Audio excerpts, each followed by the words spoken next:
Imagine waking up on floor 48. You don't know how you got here. You don't fully remember agreeing to this. But the rules are simple. Somewhere above you, a platform loaded with food begins its descent. By the time it reaches floor 48, the people on floors 1 through 47 have already eaten. You get what's left. Tonight, that's a chicken wing and half a glass of wine. Tomorrow, you wake up on floor 171. The platform arrives empty. And the man across from you, the one with the self-sharpening knife, is starting to calculate whether you're worth more alive or dead. This is the platform, and everything you're about to see is already happening.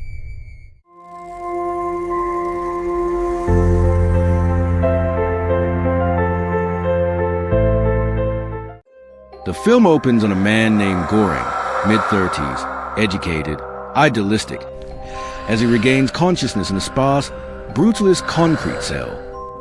2 holes, one above him, one below, a rectangular shaft running straight down through every floor in the building. He is in the hole, a vertical prison with a floor count so large, the administration refuses to confirm the number. And here is the first thing the film does that is genuinely brilliant. Goring chose to be here. He volunteered. The hole is framed not as a punishment, but as an exchange.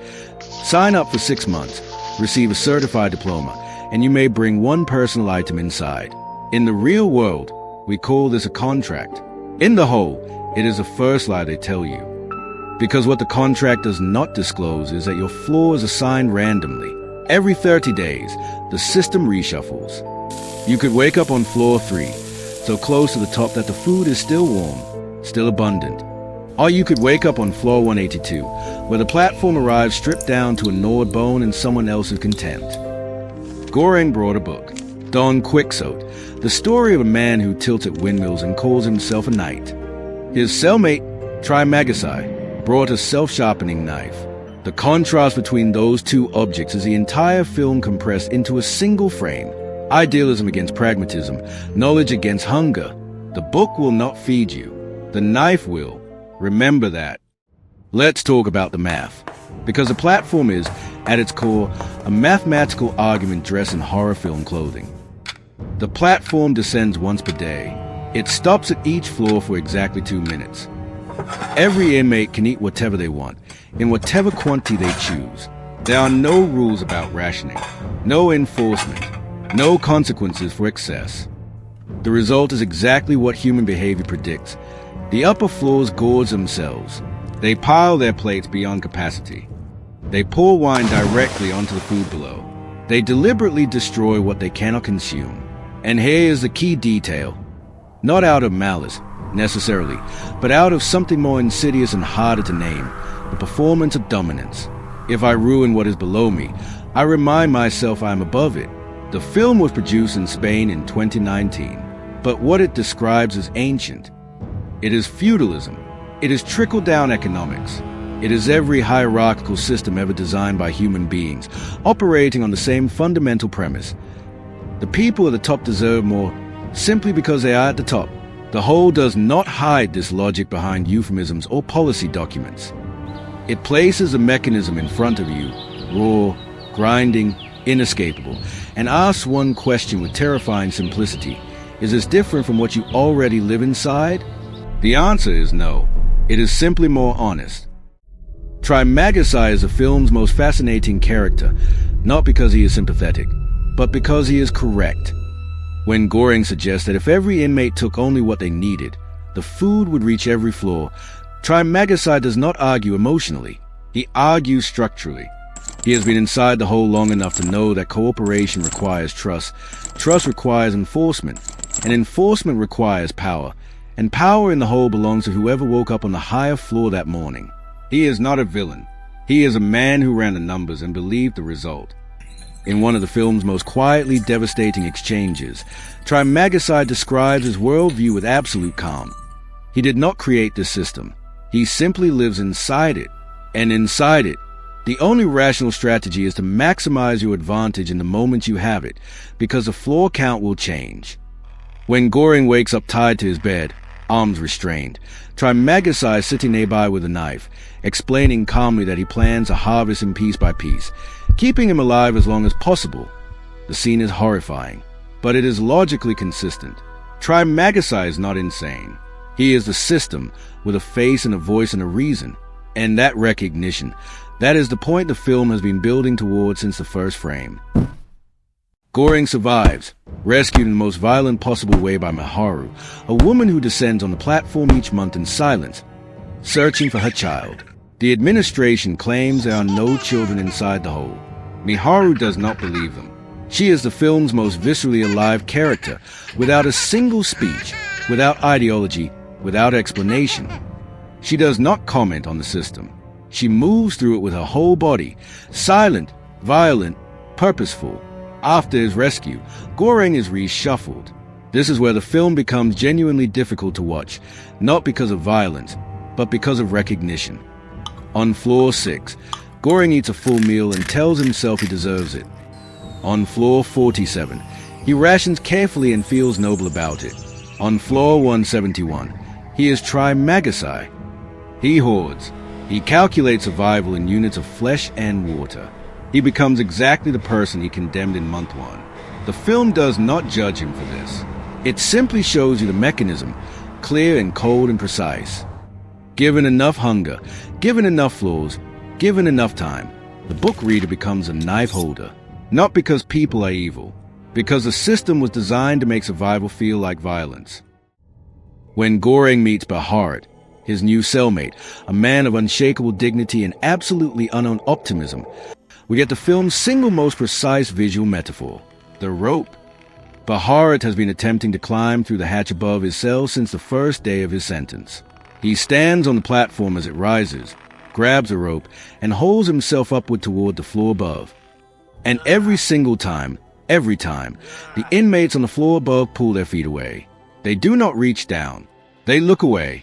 He falls back. The sequence lasts less than 3 minutes. It contains more economic and social commentary than most feature-length documentaries on class mobility.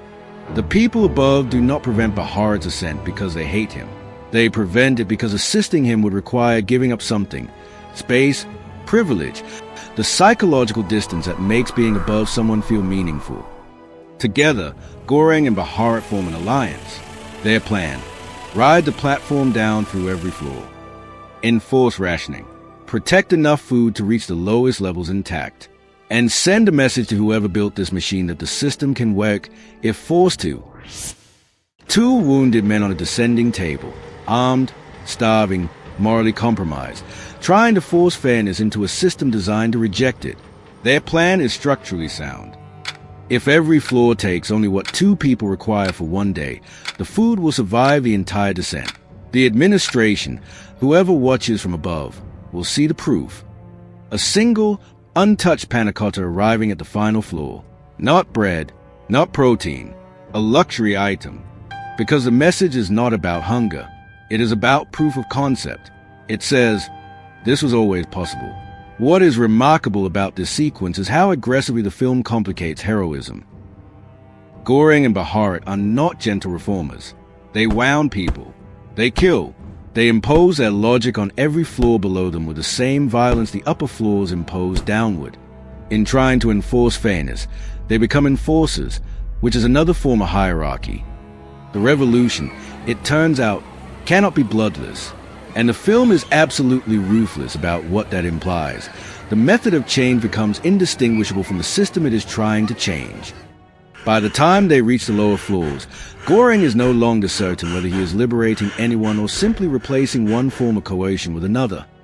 The only thing holding him together is the message, the panna cotta, the idea that proof is enough. They reach the bottom, not the last numbered floor, lower than that, a cell without a number, in the part of the building the floor plan forgot to count.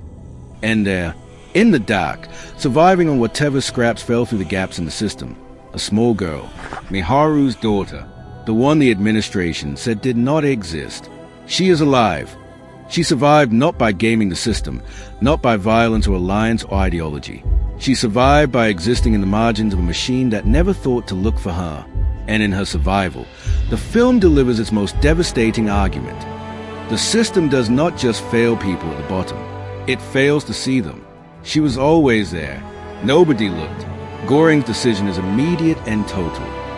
The panna cotta, the proof of concept he has carried through wounds, exhaustion, and moral ruin, he gives to her. She becomes a message, living evidence that something innocent survived inside a machine designed to crush everything below a certain floor. He places her on the platform alone. He sends her upward, toward floor 0, toward the architects, toward whoever designed this thing. Goring stays below. Whether he dies there, whether he is dreaming, whether floor 0 exists, the film will not say. The message is not about what the architects do with the proof. It is about the act of sending it. The platform is not a dystopian fantasy. It is a diagram. The floors are economic classes. The food is wealth, finite in distribution, not in production. The administration are the architect of every hierarchical system in human history. Governments, financial institutions, corporations, ideologies. The rules were written by people who will never eat from the platform. And Goring, the man who walked in with a book, with education, with a belief that understanding a problem was enough to begin solving it, is every reformist who ever believed change could come from inside the structure. It could not. The film's final argument is both bleak and precise. The system cannot be reformed by the people inside it. It can only be disrupted at absolute zero by the people the system forgot to count. The girl on the platform is not hope. She is a receipt, a record, proof that the architects knew exactly what they were designing. They had the numbers. They ran the math. And they built the machine anyway. That is a message Goring sends upward in the dark. Not optimism, not revolution, just proof, delivered by someone the system said did not exist. So I'll leave you with a question the platform refuses to answer, and I want your real answer in the comments. If you woke up on floor 6 tomorrow, knowing people below you were starving, would you actually eat less? Not in theory. In practice. With hunger, isolation, and no guarantee that anyone on floor 5 made the same choice. The film says no, and it says that is not your fault. It is the architecture. But architecture can be changed. The question is who pays the cost of changing it? Drop your answer below. I read every single one. If this breakdown hit you the way it hit me, subscribe to Plot Unraveled. We do not just recap films. We unravel what they are really about. Next video, a man wakes up in a loop. Every death teaches him something new. Every lesson costs something he cannot get back. Do not miss it.